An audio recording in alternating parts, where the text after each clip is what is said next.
work primarily consists of trying to figure out the molecular pathway or pathways involved in the onset of diseases.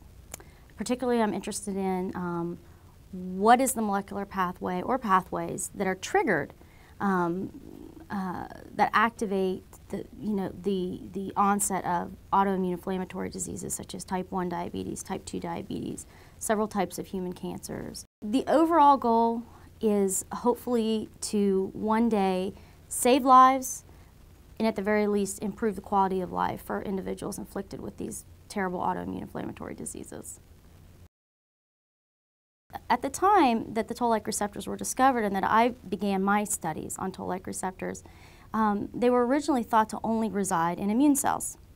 And their function was to recognize pathogenic signature molecules and initiate an immune response against those pathogenic signature molecules. So at the time it was thought that this receptor system was only expressed in the immune system or on immune cells.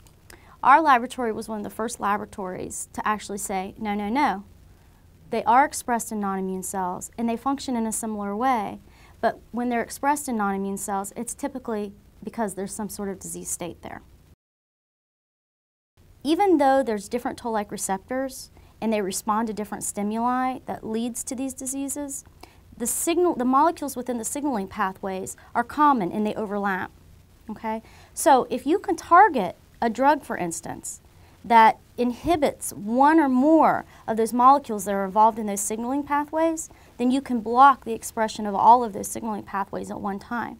What we've been focusing on is developing novel therapeutics to do just that, so that we may be able to develop one drug, show that it's not toxic in humans, and it may have efficacy for use in multiple autoimmune inflammatory disease, but via its same mechanism, by one mechanism. So that's pretty powerful.